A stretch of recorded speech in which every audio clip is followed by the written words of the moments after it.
Welcome to the Healing with Love Summit. Step into a world where we choose to move with kindness, love, and acceptance for our neighbors on this planet, no matter their perceived differences. Choose to listen with an open heart. Choose to come from a place of learning and sharing. Welcome. I'm Larissa Russell of Creative You Healing, and I now have with me April Terreau. So welcome, April. Hello, how are you, beautiful Larissa? I am wonderful and so happy to talk to you. And I know we have a lot of similarities in our thoughts, but we come from different ideas as well. And so I'm hoping we're going to have just an amazing conversation. I know we're going to have an amazing conversation. So We always have amazing conversations, you and I, Miss Larissa. it's so true. So can you tell us a little bit about yourself? Sure, my name is April Terreau. As you can see on the screen, I have the Sacred Sisterhood of Sexuality as kind of my biz. I bring women into the red tent. I bring, let's get this clear, self-identified women We'll come into the back to red that, tent. but yes. To the red tent, which is a sacred and safe space where self-identified women can come and talk about important things, learn from each other, grow with each other. It's a sacred journey. It's a beautiful thing. And I really help self-identified women uncover what's in their way of really exploring their sexuality, enjoying it, finding pleasure, learning more about themselves, because really what blocks us sexually blocks us everywhere. So that's just a little tidbit about me and what I stand for. I love that. Well, let's just jump right into it with that first comment. So, can you tell us a little bit about why self-identified versus woman? Um, it's a sacred and safe space. So I want to make sure everybody feels included and welcome. The only thing you need to enter the tent is that you feel that you are a woman. If that's the case, great. That's it. That's it. And I don't want people to have to reach out to me if they were not assigned female at birth, but have become a woman, however they've become a woman, not my business.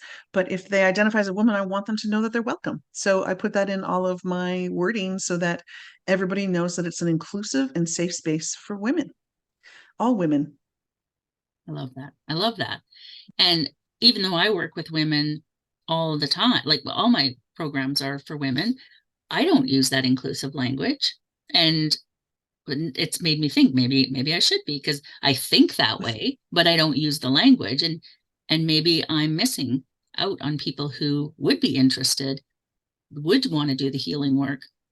And yeah, I'm gonna have to think about that one. Now, on that thread, Hmm. I don't want to out anybody, but can we have a little conversation about an incident that happened recently? Yeah. So using that language brings out from the woodwork some people who may not agree with that. So I got an email from somebody in the community, and they were concerned about that language and wanted to know what I meant by that. And so I was very clear. I was like, just like I explained to you, we're an inclusive space where, self-identified women. So I don't need to see your birth certificate. I don't need to see any of that. I just need to know that if you feel you're a woman, then you are welcome to come into the red tent. So yeah, and they were of the ilk. They were of the opinion that unless you were born a woman, then it's not safe to have people who are not assigned female at birth in that circle because it's not a safe women's circle. So yeah, it's I really come from a place of inclusion. Like I really want to come from love. And what would love do? Like it's a question that my husband and I ask a lot of the times, like especially if we're in a really like it's a hard decision to make or we're not sure. We always ask, what would love do? Like if love were a person, what would it choose to do? And I really want to come from love. So there's two minds. There's the ego in me of why don't you agree with me and how can you be so stupid and la la la, and I'm like, okay, breathe. That doesn't help anything. That just creates more division, which is not what I'm committed to. I'm really committed to building bridges, and the world is becoming so divisive. Like it's becoming so polar opposite, and I don't want that. Right? Like what I stand for is inclusion, so I want to build bridges. Right? Like I want to understand where they're coming from. I want them like I want to learn other opinions. I'm not necessarily going to agree with them, but It's like I want to learn where they're coming from. It's like I remember talking to somebody once about the whole abortion debate. And, the common thread is that both sides really value life, right? Like the pro-choice and the pro-life sides. Can we like focus on that? And then maybe we can build a bridge from that, right? But it's just, that's a whole nother conversation we're not going to get into. But so it's like part of me just wants to say, okay, great, you don't agree. You're out of my community. See you later. Bye. But what does that accomplish? It just accomplishes her digging her heels in, me digging my heels in, and then we're more separate. And that's what hurts my heart. So that's where my heart gets hurt, is I really want to I want to learn how to build those bridges. And I don't know how to do that. I don't know how, like, I listen for their commitment. Like for her, the person who emailed me, it was really clearly their commitment to being safe is what was feeling threatened for them. So, like I really spoke to that. Like, here in our company, we stand for safety. And if at any time you don't feel safe, please let me know. But they're still choosing to exclude themselves. So I don't know if I want to like, block and you're not welcome. I want to keep the bridge open to say, if you're ever willing to have a conversation about this, I'm willing to continue to have the conversation. And then part of me is like, I don't have the spoons for that. Like that's a lot. And is it my job? And maybe because I'm in a privileged place in the world, that maybe it is my job to do that. I don't know. I don't know is the answer. And if anybody knows how to build bridges, I would love a workshop on how to build bridges, because it frightens me how divisive we all are, and how people can just shut somebody out because of a difference. It hurts. It hurts. And Mhm. I don't know why people do it when there's so much love to be had. Like I think people are just really scared of love. Like I think they're scared of loving unconditionally, loving with their entire heart, because they'll get hurt. Yeah, that's the price. Mhm. Sorry, I'm going into a million different places. No, no, I thought that was perfect. And I just want to like step into, what you just said about people are afraid of love. Yeah. And we have themes in the programs that I do, and one of our weeks was about love. It was the most difficult week for everybody. Yeah. They struggled with it, they skirted around it, they just didn't want to, and it was like, wow, this should be ultimately the easiest thing for us to do. And we talk about love and we want love. And then when we have to dig in, and it's like, let's explore love, and what is that for us, and what does that mean, and what does that feel like, and all of a sudden it's like, oh, no, no, no, no, no. All the So walls come up. exactly. So 100%. what what is healing with love to you? How much time you got? Um, it so I'm polyamorous. I'll out myself. Um, and I've been ethically non-monogamous, meaning having multiple partners all of my adult life. So since my early 20s. So that's a long time. And then I became polyamorous in 2011, I think. So now 12 years, I guess. Wow. Okay. Yeah. So and when I first learned about poly, like I was first in the swinging world. Let's get clear. We're in the swinging world. It was my first husband and I. We were swingers. Had a great time. It was so good for me in my early 20s and 30s, or my late 20s and 30s, to really explore who I was sexually. Like it was an amazing adventure. It was exactly what I needed. I got married young. I didn't have a lot of experience. So I really got to explore who I am, because you're somebody, like who you are sexually with one partner is very different than who you are sexually with another partner, right? Like, and so I really got to explore that. So it was great. And my husband was like, over my dead body, will we ever be poly? I don't understand that. Why would you open yourself up to all that drama? Forget it. No way. Like, okay. Like I had loved my husband. We had great communication. It was lovely. And we went to a festival and met these lovely people who she is still a very close, dear friend of mine. And she's Polly. And she was there with her spiritual husband. She has two husbands. She had a legal husband and then a spiritual husband. And she was there with her spiritual husband. And so I asked her, like, why? Like, why would you, like, just like my husband said, like, why would you do this? Why would you open your heart to all of this drama and like chaos? And like, why would you do that? And in one sentence, she had me change my mind. In one sentence, she said, well, I'm consciously expanding my capacity to love. What? Wait, what? Mhm. What? Wait, whoa, what? Wait, wait, what? Like it was a pivotal moment. I was around a sacred fire when it happened. I still remember the temperature out, what I was wearing. Like it was a pivotal moment for me because I had been doing a lot of personal growth work, looking at myself and past and traumas and childhood wounds and, all of that amazing good stuff. But I had never thought, and I loved it. So I loved consciously expanding who I am. I loved questioning myself. I love the self-awareness. I love that whole journey. But I had never, ever thought about doing it in the realm of love. And it was like, oh, I'm consciously. So she's consciously choosing this, expanding. How do I expand my capacity? How much can I love? I never even knew that there was like, wait, what? I have a capacity to how much I can love?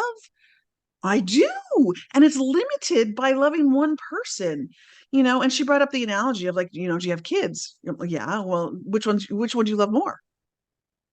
Well, I don't. I just love them differently. She's like, exactly. Why is romantic love any different than familial love or friends love? Like, which one of your friends do you love more? You just love them differently. Like Larissa, I love you to pieces. I love you very differently than I love my other friends, right? It's like I've never even met you in person. Mhm. Right? But we've known each other for years, right? So it would just like blew my mind. It blew my mind. I was like, oh, I understand now. And my husband was still an over my dead body. Will this ever happen? So and I was really happy. I was happy in my marriage. Again, we had great communication. We had lovely relationship. And and I had asked, like, so I brought it up with him. And he's like, no way, Anyways, fast forward through roundabout circumstances, he ends up falling in love with somebody. He's like, so that poly thing, you want to talk about that? Sure, let's talk about it. Because I was already a sure, I'd love to, but he was a hell no. And I was okay with that because I was really happy. It wasn't something I had to have, but it would be a nice to have kind of thing. And now that I'm had the nice to have, it's now a must have in my world. So the amount of growth, the amount of healing that I have done, the amount of I can't even begin to describe how much I have grown and learned about myself, about people, about humanity, about communication, about relationships, about how I see the world, all of that from being polyamorous. Like it challenges everything you think and everything you think you know in your bones. It challenges everything, like everything. And I had to do a ton of work. And I still do a ton of work. The work gets easier because I'm repeating it over and over again. But fighting that conditioning in our brain of the way love is supposed to be, it's amazing how entrenched it is. And it continues to always be entrenched, continuously, all the time. It's always there. A rom com, romantic comedy would not exist without monogamy, right? Because if she could just have both men, there's not really a story, right? So it's it's really it's everywhere. And so it's a constant challenging of just because society says that doesn't make it right. Just because society says that doesn't make it right. And I'm now at a place in my polyamory where I get so happy when my husband falls in love with somebody else. Like it's just like he's in a new relationship now. It's a local relationship and she's lovely. And it's like I get a new friend. Like we're going kayaking together on the weekend, just her and I. And she's just and she opens parts of him that I never would.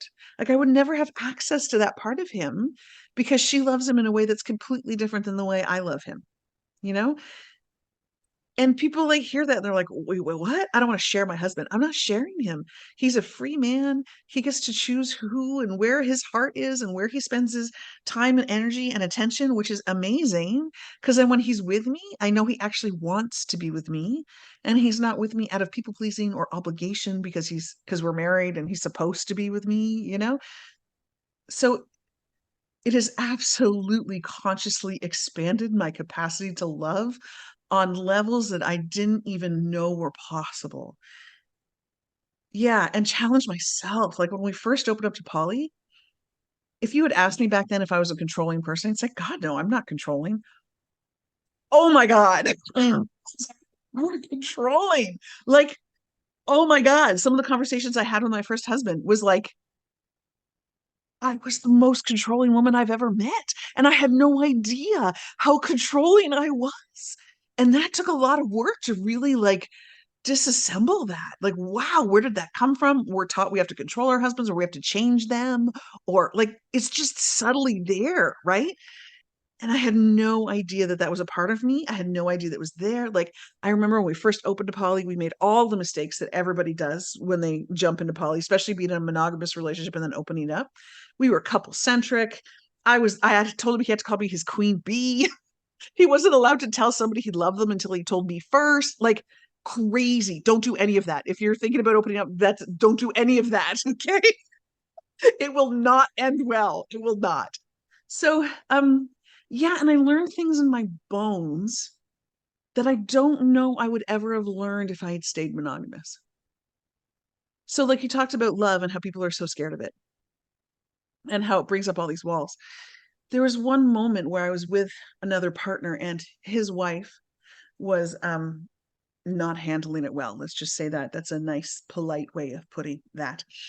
And I knew it was going to go bad. Even one of my partners said at the time, he said to me, he goes, April, you are swan diving into a sea of red flags. What are you doing? This is not going to end well.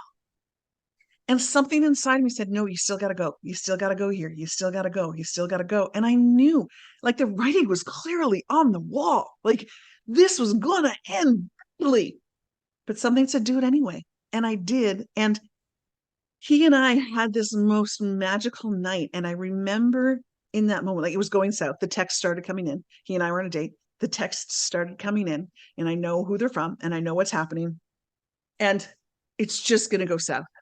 And I was like, the logical ego part of me was like, okay, just call it, just send him home. Like, we're done. Like, forget it, right? Save the heartbreak. We're done. Let's go on our way. And then all of a sudden, it was like, this is a weird analogy, but chocolate vanilla chews. It was like, be jaded and bitter and close your heart down and allow that to be for the rest of your life, that you will hold yourself back from love. You will hold yourself back from all of those beautiful, delicious experiences. You will be jaded and bittered, and that's what will win out for the rest of your life. Or you can choose what you're committed to be an open hearted and fall in love and have the most amazing experience and know, sorry, whew, and know without a shadow of a doubt that I'll be okay. But I could still have that experience anyway. Oh my God, Larissa, it was like I'm crying about it now. Like it was such a magical moment of self-realization. Like it was such a gift, like such a gift. Didn't think I'd get so emotional. It was such a gift to go, oh, I choose love. Oh, I choose an open heart. Oh, that's what I choose. That's who I am. That's who I am. And we had the most beautiful, magical night. It's like literally we're in the middle of making love, and I'm like this. I'm like crying and laughing and giggling. He's like, "You okay?" I'm like, "I'm so." Like, it was just such a beautiful. It was such a beautiful moment, and I never would have had that in a monogamous world, right? And I now have it in my bones that I can put my heart out there and I'll be okay. And what was really amazing is that the next day, that partner who told me I was swan diving into the sea of red flags, he was like, "Let me hear it," and which is a benefit of having poly is that you've got all these partners to take care of you when you have your heart broken. So he was like, "Give it to me." I'm like, "Oh, she did this and he and I kept telling he's such a beautiful man, and we have such a beautiful relationship." And he was like, "Okay, give it to me, give it to me." The next morning when we're having our morning coffee, he says to me, "So you've had 24 hours of grieving. How much more do you need?" He got me in that moment. I was just like, oh my God, I can feel it. I can move through it. I can declare it ended. I can declare it done.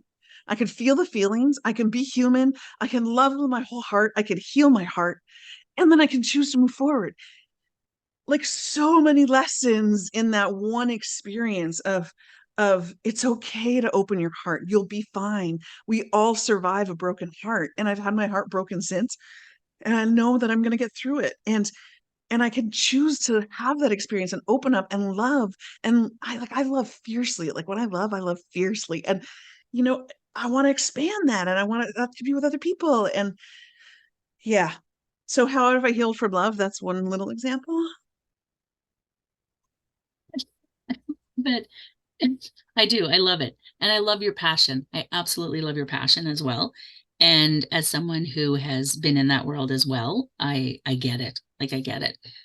Um my I first also thought, yeah. I also don't recommend it. Hmm. So when my friends come to me and ask me about polyamory, the first thing I say to them is I do not recommend polyamory to anybody. It requires a crap ton of work. Hmm. Like you have to be emotionally aware, you have to be willing to do the work, you have to do the work over and over again. You have to take on radical self-responsibility to a degree that people don't even understand is possible. Like I'm responsible for my emotions, I'm responsible for my reactions, I'm responsible for where I spend my time. I'm responsible for all of my relationships. Like I'm 100% responsible for my relationships, not the 50-50 model. I'm 100% responsible. If something's not going well in my relationship, I got to deal with that. That's on me.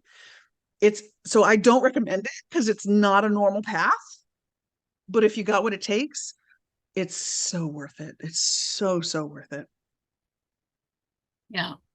But I want to just back up for a moment because here's where we get caught often when we do something that's different than the norm and where we get judged.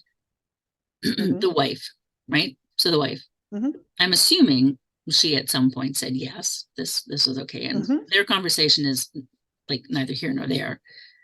mm-hmm. And when that happens, and that what you have to go through because of the conditioning that you have, that you're doing something wrong, they're Mm-hmm. married, you're doing something wrong.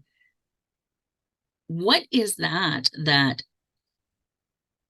what is the process, if you will, that you go through to change that? Because we're judged on so many things, right?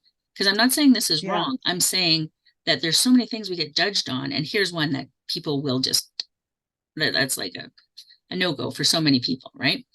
Mm-hmm.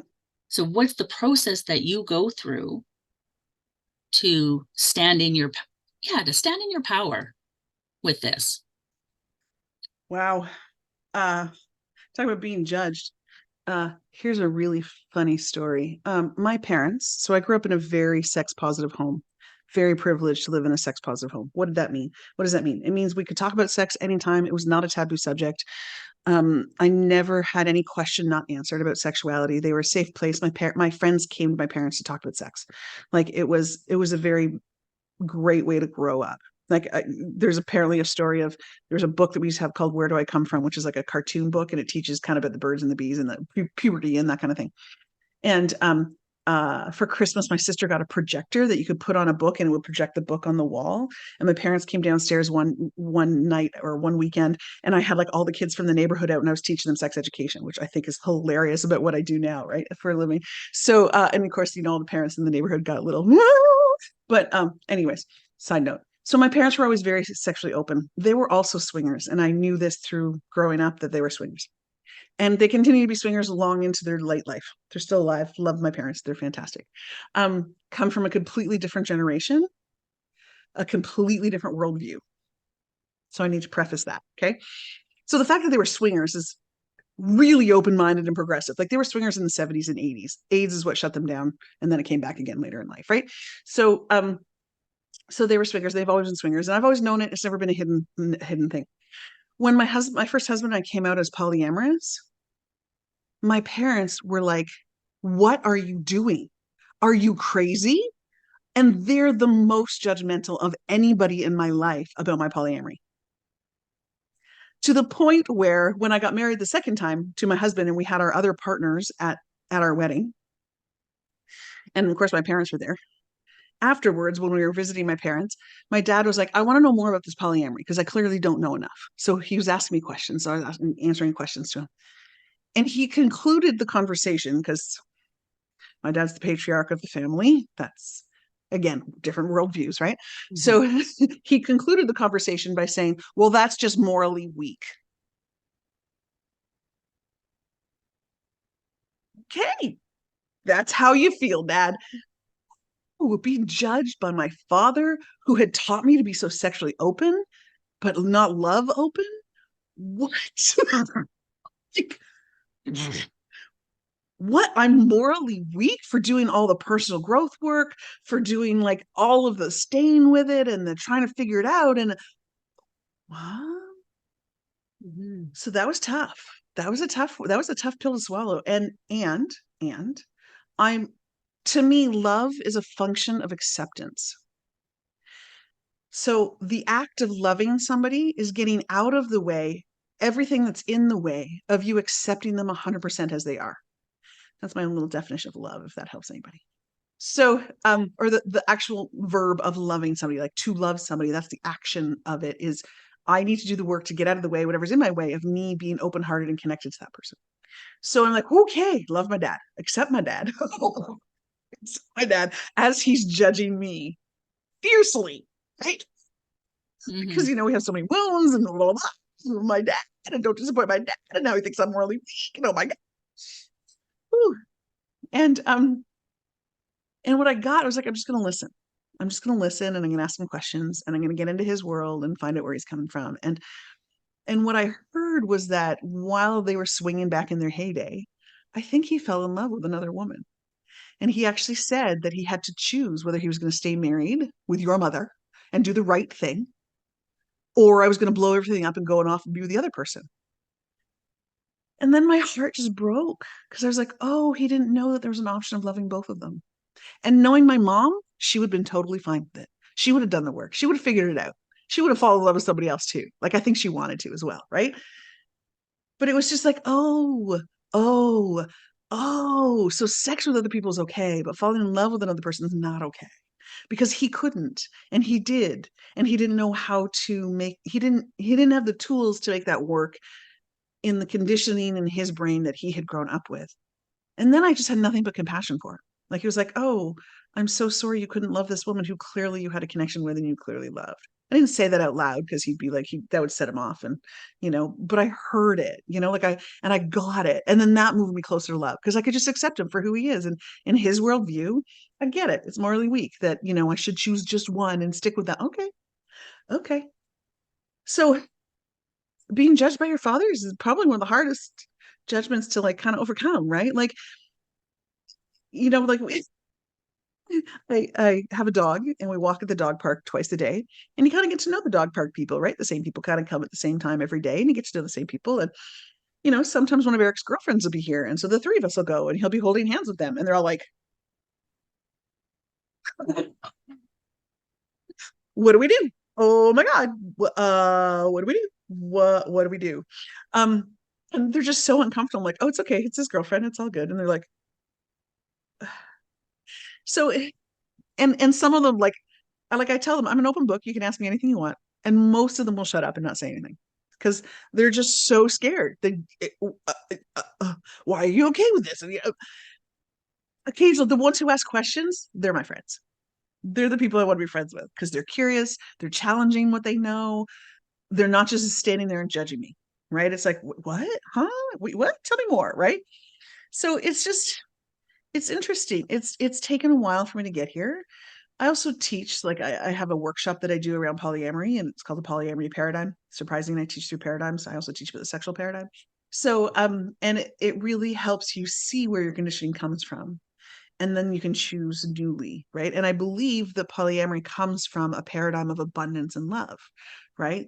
It's not a scarce commodity. It's not a scarce resource like it is in the monogamy world. It's like you have one and we have one true love and that's it, which is romantic and it's lovely and it makes you feel good. It makes you feel special and all these other things. But I can also feel good and feel special in lots of other ways too, right? So yeah, it's just an interest. You got to challenge the paradigms that you live in. You got to challenge what's been handed to you on a platter. I'm sure there are still areas of my life. In fact, I know there are areas of my life that I still haven't challenged, and I'm just living within the paradigm of what's been taught to me, right? Like racism is another one. Like I grew up in a white world. I grew up in Canada that was made from systems that were meant to oppress. So I got to be racist. I declare it. I'm racist. I will make mistakes. I will use the wrong language. I will say the wrong thing. If I offend you, please let me know. I will do whatever I can to learn and grow and make up for it because I'm a racist just because of the system that I grew up in. So like I'm a monogamous just because of the system that I grew up in and I'm choosing newly, right? Mm-hmm. Mm-hmm. I don't know. I feel like I'm off topic, but hi. No, I thought that was brilliant. It was brilliant because we were talking about the process that you go through Yeah. to deal with the judgment, right? Yeah. So I always try to move towards love and try to get where they're coming from and really try to figure out where just the acceptance and then there's also the acceptance of knowing that it's not my job to change people's minds. They're either going to get it or they won't and I'm okay with that. You know, like the people who are closest to me, they all get it and they all love it. They're all I mean most of my close friends are poly or poly leaning anyways. But that actually that's not true. I've got some good friends that aren't at all and they're just like I don't get it, but you do you, right? So it's yeah, like can we just love each other and accept each other for who we are and know that we all have different worldviews? Like I accept my dad. I love my dad, you know, and I get why he thinks it's morally weak. I get it. I don't agree with it, but I get it. I can understand it and I can accept that that's his worldview. And I never thought we would ever get him to admit that his hero, Winston Churchill, is racist. He was really upset. Like during the whole George Floyd riots, he couldn't understand why they were toppling statues of Winston Churchill. He's like, that's my hero. Like he was born in England during the First World War. Winston Churchill is who freed them from Hitler. You know, that's his. He's like, if it wasn't for Winston Churchill, we would be speaking German. I'm like, uh huh. He's like, how is he racist? I'm like, he's racist. And so it was interesting because my daughter's somebody of color. She's a person of color. She's adopted and she's a person of color. And so it's been a real balancing act between my parents and the things that come out of their mouth that's completely from a true sense of ignorance, just not knowing, and her being a millennial, well, zillennial. She's born in 1999. Apparently, that makes her a zillennial, kind of between Gen Z and a millennial. Um, and very progressive, very activist mind, and a person of color who's grown up in a white world. So, she's just like that's just grandma and grandpa. That's just who they are, and you're not going to change them. But when the Winston Churchill thing happened, I was like, come on, let's find some articles from reputable sources to show grandpa why Winston Churchill was a racist. And the next time we went to see him, he actually said out loud, you're right, Winston Churchill was a racist and he still did good things. And I was like, oh Mm-hmm. wow, you can see and as opposed to but, Mm-hmm. right? Because when somebody calls somebody a racist, it's like they automatically exclude everything else. No, he still did really good things and he was a racist. Like he could be both. Mm-hmm. So yeah. So I'm all about I want to learn how to build bridges so that we don't divide and exclude each other. How do we teach acceptance? How do we teach getting in another person's world? Like instead of me just like screw you dad, I'm morally weak, like I could have just stormed out and never saw my dad again, right? Like how dare you call me morally weak? Instead, I was like, okay, I need to learn where he's coming from and get back to acceptance so I can love my dad again. Yeah. And I think that's really the biggest thing. It's like, going back to the email at the beginning, we had a conversation before we started because it's like, is it our job to change people's minds? And often people will get stuck in it. I want to make things accessible for people to learn from, but it isn't my job to change someone's mind. And chances are I'm not going to be the one to change your mind. But I do want to give opportunities that if people are open to looking at things, that it's going to be there for them. I don't Yeah. need to, suffer for that. I don't need to put up with the nastiness that comes with it. No. Boundaries are a good thing. Yes. Boundaries are a very good thing. Setting boundaries of what's okay, what's not okay. You can't talk to me like that. The person in the email exchange I was with was very polite and was very like was not rude in any way, shape, or form. They were very much just trying to understand where I was coming from. And then when I heard where they're coming from, I haven't replied yet, but it's like I just want to extend the bridge. Like I'm always available for that conversation. And I'm sorry you need to feel a need to exclude yourself. And I'm sorry you don't feel safe in that environment. Because to be honest, I've never, like, when I'm with people who are gender non-binary, I feel safer with them than I do with anybody else. Like, of anybody who's been oppressed more. Like, can you name another marginalized community that's been oppressed more? Like, not that it's a suffering contest. I don't want that either. But like, man, what they're going through right now, the trans world is like they're under attack. Like their human rights are being taken away. Like, what? What? Mhm. Wow. And they're being murdered Wow. at an alarming rate. Like we have, you're right. It's not a competition of who's more No, oppressed, but no. absolutely. And for what? Like what what is it hurting? What is it? If you look at like I'm going to go here for just a moment because Okay. this is what started this whole thing, right? Like I have Yeah. such a passion about this. And statistically, okay, this bathroom thing is such a big deal, right? We don't want men in women's bathrooms. Statistically, white men, cisgender white men, are the ones who are sexually assaulting. Highest statistics. Yes. Transgender, I don't even know if they show up in the statistics, right? So it's like, if you're truly afraid, you need to look at what you're afraid of because you're telling yourself a story that isn't true. Like there's science behind it. There's proof Hmm. that it's not Oh, true. but these are people who don't look at science. Very true. So Hmm. the fact that you're afraid of something that is not real, basically.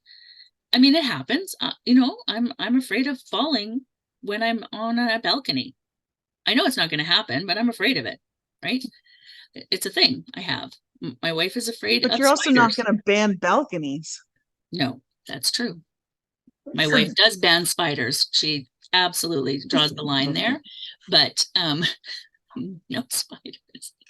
But that's exactly it, right? It's like there are fears, but looking past the fear at what's behind it, right? Like what's Yeah. behind it? Like she knows she's being illogical. I know I'm being illogical, but I'm not hurting anybody. I'm not telling other people they can't be on a balcony because of it. Yeah. I truly feel that gender non-binary people are the most courageous people in the world. Like, especially in this climate right now, like for them to stand so much in their own truth and say, this is who I am. And this is what makes me feel okay with myself. This is what takes our suicide rate from like, what is it, 50% down to like 4% when they're accepted versus not accepted. Like, what? Like, what? Like, if we had a population that was killing themselves at the rate of 50% or however high it is, I don't know the exact statistic, we would be doing everything in our power to make sure they stop committing suicide. Like, what? That's crazy. Like, I have a friend who has a non-binary child, and her husband was like, he was born in the country and didn't really understand, and their their assigned male at birth, daughter, came to them and had always been, I'm a girl, I'm a girl, I'm a girl. At age 4, they almost cut their penis off. Like, what? And the father was having a really hard time with it. And my friend took him the statistics and said, so when we support our daughter in this, no, if we don't support our daughter in this, when they're a teenager, there's a 50% chance they're going to commit suicide. But if they have loving parents who love them and use their gender pronoun of choice and see them as the gender of their choice, it goes down to 4%, which still sucks. Mm-hmm. Like 4% is still awful, but oh my God, is it way better? And he was like, I just got a daughter. How great. Like like it was instant for him. It was like just so instant for him to go, oh, she's my daughter.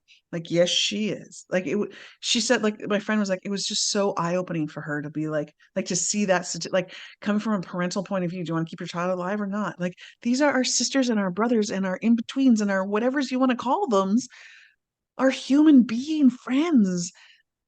Can we just accept them? Like, again, love is a function of acceptance. So, what do you need to do? What's in your way of loving them exactly the way they are? And That's the work to be done. the thing that I think I get stuck on is what does it hurt you to just accept. Like, Hmm. how does it hurt you? Like, I do agree that if something is causing harm to others, okay, we might have to look at that. But it's not the case. It's not the case of somebody's skin color is causing you harm. It's not the case of somebody's, gender is not causing you harm. What pronouns they choose, it's not causing you harm. But you are causing harm by what you're doing. And that's the part that I struggle with. I really struggle with that part. And Yeah, it's uh I don't know the answer, Larissa. I wish I did. I don't know the answer, but I'm willing to keep having the conversations that are tough. I mean, I remember when, like in my early 20s, I didn't understand trans. I didn't understand it and never had context for it. I never knew anybody who was trans. I didn't understand it. I just didn't get it. I thought they were drag queens that didn't want to give up the drag queen part. Like I had all of those views of not understanding and not knowing. It was like, I consider myself bisexual. It's like, and I used to say I want my men manly and my women womanly, right? That's pretty transphobic, right? Like, how about we just fall in love with the person and whatever genitals they have is whatever genitals they have. Oh, that's a concept. And I went through that. Like I went through really challenging myself, just like I did with monogamy, right? It's like I went through the challenging myself of why do I feel that way? What's wrong with them being self-expressed the way they want to express themselves? Like what like my whole life I've been told I'm too much, I'm too loud, I'm too crazy, I'm too wild, I'm too this, I'm too that. And it just had this my whole life, like just shh, calm down, calm, like my whole life. Well, screw you. Like I want to get out of my cage now. It's on my 50th birthday. I want to like live my life on my terms. Like, no, there's no more squishing April down. And I just can't imagine the struggle of, oh my God, my body doesn't match who I am. Like my heart goes out. Like I can't imagine. I have no idea what that feels like to live in that lived world. And all I can do now is just give them tons of love and acceptance. And you go, like, we go to some sacred sexuality festivals, and I love seeing the blossoming of the whole non binary world. It's like, wow, you people are beautiful. Like, really beautiful because they're just being so authentic to who they are. It's like, oh, it's moving, it's inspiring, it's so courageous. It's like, yeah. Mm. I love it. Yeah. I love you. I love just the energy of that and the passion behind it. And I'm with you on it. And I'm so grateful you're here and for sharing your wisdom with us. I hope it's kind of what you're looking for your summit. So yeah. It was absolutely what I was looking for my summit. And I really am grateful you're here. Is there any final thoughts before we go? Any burning things you need to say? I could talk about this for hours, Larissa. How many hours do you want to go? There's just so much here. And I wish people had the courage to have the difficult conversations. Like lean into the discomfort. That's where the growth is. You can't grow in your comfort zone. Like me having that one conversation with my friend transformed my life of being open to hearing, why are you poly? Oh, because I'm consciously expanding my capacity to love. What? Like you have no idea what leaning into those uncomfortable, like this email. Like I just wanted to be like, forget it, block it, leave it. Ugh. I want to do like part of me wants to do that because I don't have the time. I'm busy. I got businesses to run and I got, people that want to transform. I don't want to deal with your pettiness. But I also want to be a bridge builder, like I want to build that bridge and I want to have it open so that when that person, I mean, like one of the things this person said in their email was, they are a woman because that's the way they were born, just like they are a mother because they gave birth, and that they are a grandmother because their child gave birth. And so I said, when I wrote back, I said, well, I am a mother, but I've never given birth. And so she changed in her next email back, she changed her tune and went, oh, well, yeah, people can become mothers through adoption and relationships and, IVF and other ways and la, la, la, la. And so she backpedaled. And so I want to, and I haven't decided if I'm going to yet, but I want to say, just like you saw that mothers can be born in other ways and not necessarily by giving birth, women can also be born in other ways and not being assigned female at birth. And I hope someday that you can see that. because those are beautiful people and they are so courageous. And I love them and they inspire me. And I'm sorry you're excluding yourself from that experience because it's a beautiful experience to get to learn and love this community who are so brave and so courageous. Sorry, I'm getting all moved again. Thank you. Yeah. Thank you. And that's the passion. That's the Yeah. passion in the love. Yes, I'm And not scared to love. that's right. That's right. Oh, Goosebumps. yeah. I'm a little teary-eyed myself, and I'm just Yes. like, yeah, yeah. Like really, what's the point of living if we're not loving as deeply as we possibly can? Like, what's the point of love? Love or life? Life is all about connecting with each other and loving each other. Why are you denying yourself the opportunity to openly love all these amazing people? Even this woman who wrote me the email, I want to find love for her. Like, she stands for women's rights and she stands for safety. I hear that. I can love that. And you can still open your mind to see that there are women who weren't assigned female at birth and they became women. Like, I didn't explain to her how I became a mother. It's none of her business.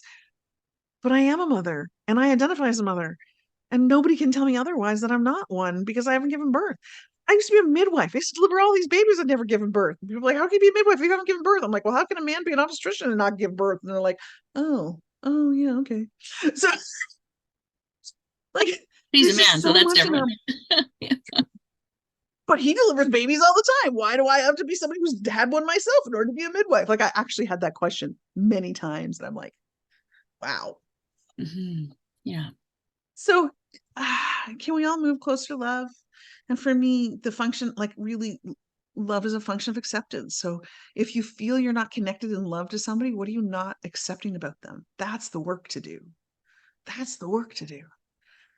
Mhm. So, if you're in a relationship and you're not feeling love and you're not feeling connected, what's in your way of accepting that person exactly as they are? There's no changing them. There's no, like, I have no, like,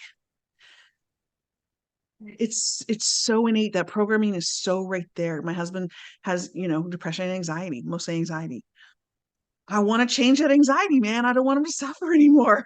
And my job, my work to do, because I love him so deeply, is to accept him where he is, including his anxiety. And that's work to do for me because I want to fix it and change it. And I don't want him to suffer. And I love him so much. And but that just gets in the way of loving him. So Mhm. that's the work to do. Yeah. Yeah.